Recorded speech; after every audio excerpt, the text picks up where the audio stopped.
Hi guys and welcome back to my channel. It's me again, Liana Writes, and for today's video guys, tatalakayin natin kung paano magsulat ng poem as a writer. So, dahil alam niyo na isa akong writer at isa sa mga sinusulat ko is a book of poetry na sa ngayon may 4 complete books na ako, 2 published books under Paper Ink Publishing at 1 ongoing book Poetry Book 5. So, isi-share ko sa inyo ang tips on how to write a poem ng mabilisan. Nakadepende kasi yon kung maa-apply ninyo yung tips ko or either gusto niyo siyang itry na ma-discover. So, first, on how to make a poem.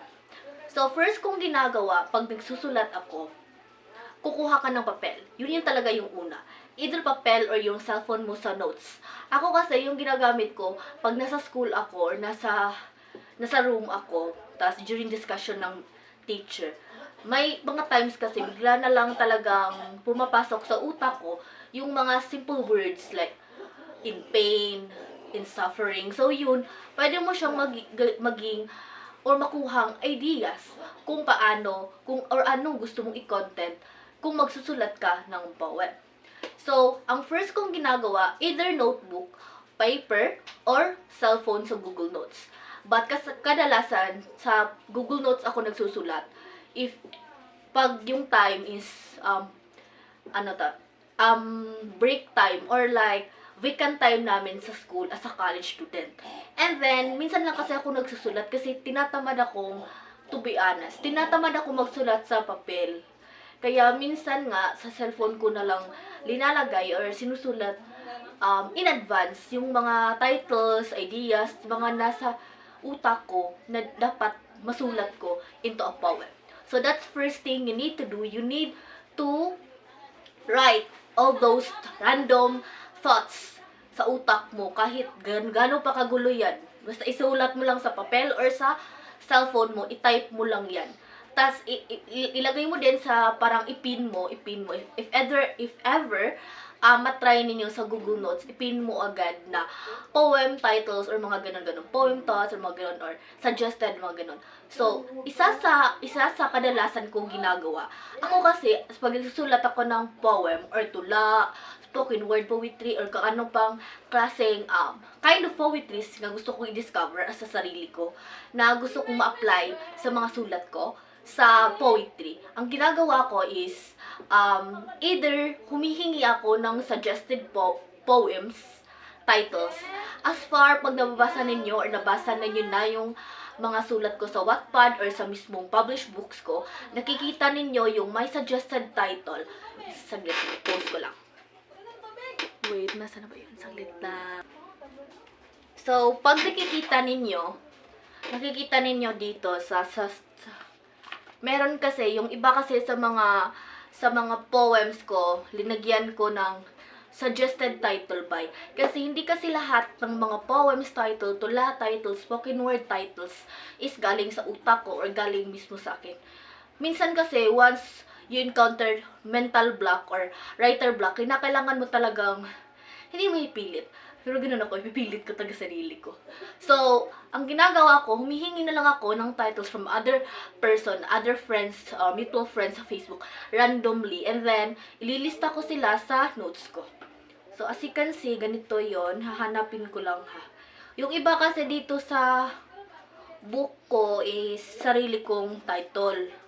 Pero, kadalasan na, is-suggested na kasi nahihirapan kasi akong mag-isip, tas mas gusto kong may suggested title na para madali nilang isulat.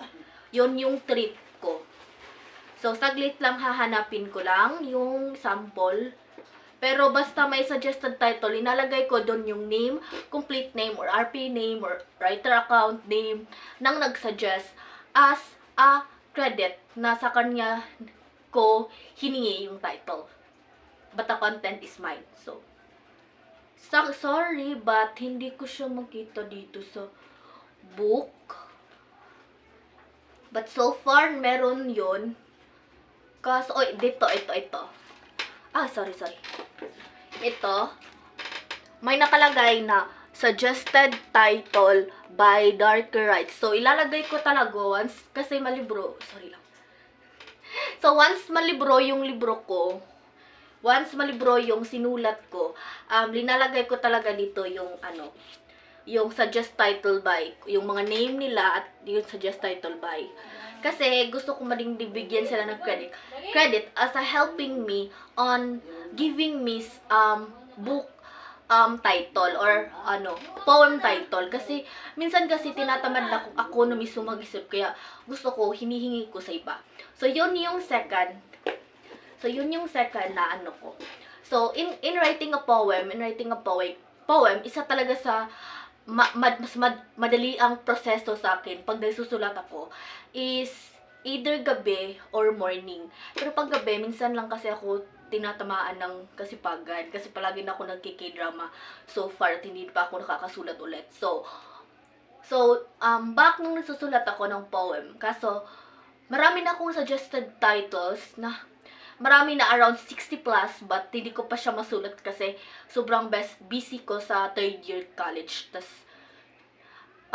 sa November 4 agad balik is meron kaming seminar na kami mismo yung magiging seminar or event coordinator, kaya sobrang tight ng schedule ko. So ang ginagawa ko is pag nagsusulat ako ng poem, either ako yung nagtithink ng title or hinihingi ako ng suggested title. Minsan kasi mas mabilisan akong makakapagsulat ng walang hinto, to be honest. Walang hinto, yung talagang kung may mga title ka na kasi, go to the flow na lang pagsusulat mo. Kasi sa title pa lang may idea ka na agang makakamp up, hindi yung ikaw mismo pa talagang mag-iisip yung ita-title mo. So sobrang masasayang yung oras. Kaya minsan, mas gusto ko na lang humingi ng mga suggested titles. If you are watching, isa ka sa mga nahingan ko ng titles, thank you so much. At don't forget, isusulat ko talaga. Kaso busy pa lang ako ngayon. So, yun ang ginagawa ko, humihingi ako ng suggested titles at doon ko na sinusulat yung content. Bakit ba? So, sa napapansin niyo yung book of poetry ko, all about love. Hindi totally katulad na mention ko na to sa book signing event ko live via FB, na hindi lahat is all about love, but I just turn it up, or parang ginawa ko na lang siyang all about love kasi yun kasi yung majority wins ng mga sa generation ngayon na mga in love, broken, mga ganun. Tas yun yung magiging makaka-relate sila sa or marirelate sila sa mga sinusulat ko. Kaya yun yung naisipan ko talagang major content or theme ng poetry ko.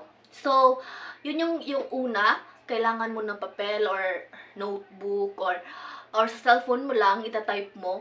Second is, maghanap ka or mag-think ka ng mga suggested or titles, or hindi humingi ka na suggested titles. Sorry kasi, masa ka ng parang bagas pang nilalamunan ko. And then next is magsulat ka na. Pag ako kasi as a writer, pag meron akong suggested title, madali ko siyang masusulat. Guys, kasi hindi ko na kailangan mag-think pa na anong gusto ko i-title, dahil content na lang or anong dapat kong iray, mga gano'n na lang kailangan kong isipin. So far, maraming na akong na-gather na suggested title at talagang hindi na ako makapaghintay masulat pa. Kung hindi lang talaga ako busy sa school, hindi matagal ko na siyang nasulat. But then, na-postpone ko pa siya kasi sobrang hirap isabay kasi uuwi kang pagod galing sa school, tapos pupunta ka sa school na pagod, na kulang ng tulog. Kaya, I cannot risk my health just to write or update my story or my poem. Kasi alam kong baka mas struggle pa. Sa struggle na talagang college na nga ako, third year. Tas grabe na yung struggle. Tas masasabay ko pa yung pagsusulat ko. Kaya sa ngayon, hindi mo na ako nagsusulat. Hindi mo na ako nag-update. But, sa, tawag doon? Hindi ko, nakalimutan ko yung Tagalog. sa unti-unti nagsusulat ako ng panibagong mga story update or story chapter na mga draft ko. Kasi na-discuss ko last about sa mga draft ko. Tas, bigla ko na-realize, ilang taon bang kailangan kong hintayin bago ko masulat yung mga draft. Kaya sinimulan ko na sila lahat, ginawa ng outline from chapter development at ano pa, at iba pa, plot twist, mga ganun. So, I hope masulat ko talaga. Manifesting 2024 next year, manifesting. Pero sana nga, kasi sobrang stress na natin sa school, tas sobrang hirap talagang isingit ng pagiging writer. Kaya ginagawa ko, nanonood na lang ako ng K-drama. And currently, I'm watching, tawag dun, The Bad Good Mother sa K-drama na yung bida is yung nasa expo ata, yun, si Duk Yung Soo. Tama ba? Duk Yung Soo. Basta yun siya yung bida sa sitang currently watch ko na K-drama. Kaya ako nagki-K-drama or nagwa-Wattpad minsan kasi hindi ko gustong masobra ma-stress. Kaya nga ako nagpakakat ng buhok kasi sobra na akong stress sa school. But then, so yun na nga, balik tayo sa main topic na paano magsulat ng poem. So again, either suggested title or own title mo na think. Second is, isulat mo siya paunti-unti. Ako kasi, minsan pinaplano ko kung ilang stanza or tinatype or inuuna kong sinusulat yung mga rhyming words bago ko siya talaga into sentence or into paragraph or parang ganun sa stanza sa poem. Ganun ako minsan. Isa sa pinakamahaba ko atang nasulat is yung 20 stanza all about my father. I-share ko sa inyo pag may time ako. Hanapin ko lang kung saan kong book na lagay. Yun yung pinakamahaba sa lahat na pinakagusto ko talagang ulit-uliting basahin kasi it's all about my father and talagang nagpapasalamat talaga ako sa papa ko dahil siya talaga yung main inspiration ko aside sa long-time boyfriend ko na si Jana Hopserna. And also, thank you for watching guys and I hope you enjoy. If ever may mga questions kayo or gusto ninyong i-type ko na lang, i-send ko sa inyo sa Facebook or forward ko sa inyo. Ilalagay ko siya sa description below. Pero pwede ko naman siyang personally forward sa inyo yung sinasabi ko dito.